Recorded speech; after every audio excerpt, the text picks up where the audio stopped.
Hello friends. आज हम Hindustan times का जो हेडलाइन है उसकी एनालिसिस करेंगे। कुछ वोकेबलरी के वर्ड्स उठाएंगे और कुछ नया सीखेंगे इंग्लिश में। ठीक है, तो ये हिंदुस्तान टाइम्स का हेडलाइन है आज का। आज है 22 जुलाई। ठीक है।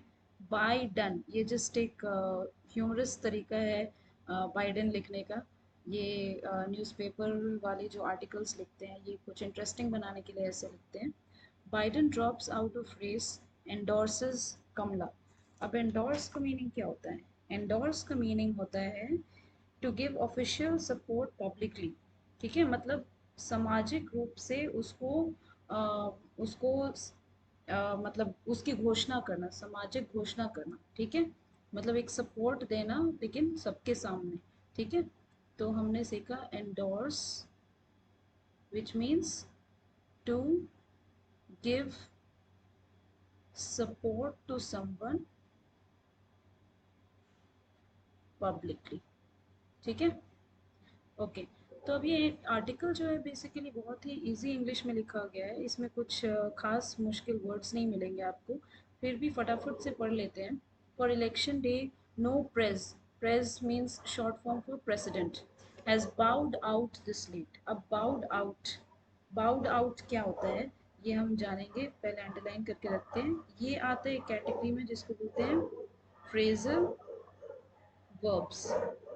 ठीक है, तो ये सबसे पहला फ्रेजल वर्ब है, बाउट आउट। मैं आपको ये भी समझाऊंगी कि फ्रेजल वर्ब्स होता क्या है। फिलहाल पढ़ लेते हैं। US president Joe Biden on Sunday dropped out of the 2024 presidential race bowing to immense pressure. bowing to means giving up, मतलब कि अब उससे और नहीं आगे अपने आप को प्रेसिडेंट कैंडिडेट कहा जा रहा है क्योंकि उसके मेडिकल इश्यूज वगैरह हुए थे कुछ 5 दिनों में। तो अब उसे गिव अप करना पड़ रहा है और फाइनली उसे किसी और कैंडिडेट को चूज करना पड़ रहा है। ठीक है, तो in a statement posted on X, Biden said while it had been his intention to seek re-election, I believe it is in the best interest of my party. ये सारा पढ़ लो, इसमें कोई नया वर्ड नहीं है। मैं एक बार गो थ्रू हो जाती हूँ, यहाँ पर नहीं है। But in a follow-up post on Twitter, he said his very first decision as a party nominee in 2020 was to pick Kamala Harris as his vice president, calling it the best decision I've made. ठीक है, कुछ भी नया नहीं। Endorsement आ गया, endorsement वही same चीज़ जो हमने यहाँ पढ़ा था। एंडोर्स मतलब सपोर्ट देना, किसी को पब्लिक सपोर्ट देना, मतलब पब्लिक के सामने सपोर्ट देना। ठीक है। डेमोक्रेट्स, डेमोक्रेट्स मतलब क्या है? This is just the name of a political party in United States. So जिसके ऑब्वियसली रिप्रेजेंटेटिव हैं Biden, who is the president of United states.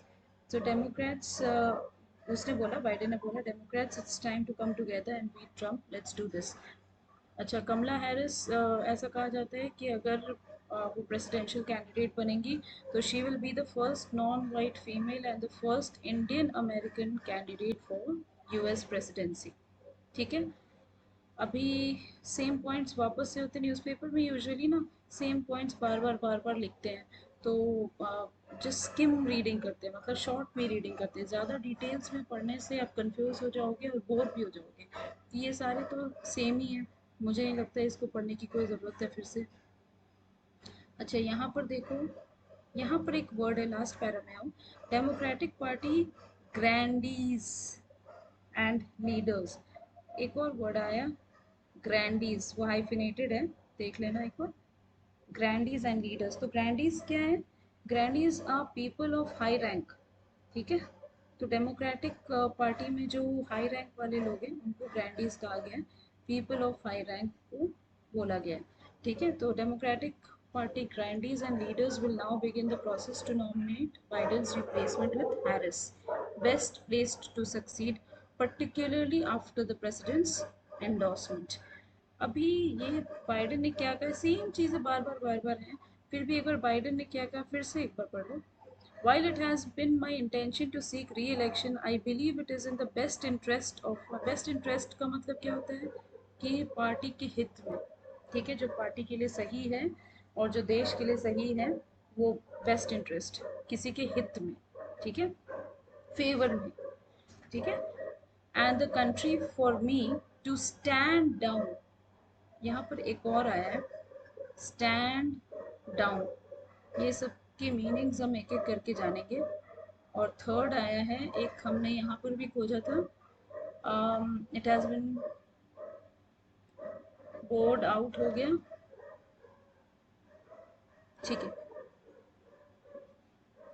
ठीक है, तो यहाँ पर बोर्ड आउट का मीनिंग क्या है ये जान लेते हैं। एक मिनट।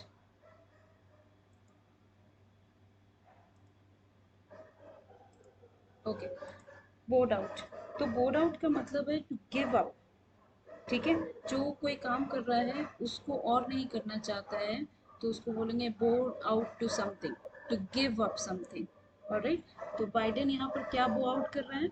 बाइडेन यहाँ पर अपना प्रेसिडेंशियल कैंडिडेचर, मतलब प्रेसिडेंट बनने का जो उसका कैंडिडेचर है, जो उसने सोचा था प्रेसिडेंट बनेंगे, वो अब नहीं बन रहा है, वो उसको गिव अप कर रहा है, उस पोजीशन को गिव अप करना चाहता है। ठीक है, तो इसीलिए वो बाउड आउट हो गया। अच्छा, अभी स्टैंड डाउन क्या होता है? स्टैंड डाउन भी सिमिलर होता है, अपने आप को हटा लेना किसी पोजीशन से। To withdraw from a position, to withdraw from a position. Alright, तो ये फ्रेजल वर्ब्स क्या होते हैं? फ्रेजल वर्ब्स होते हैं ऐसे वर्ब्स, वर्ब्स मतलब क्रिया, ठीक है, जो फॉलो होते हैं प्रेपोजिशन से या फिर एडवर्ब से, या दोनों। ठीक है, they are followed by prepositions, adverbs or both.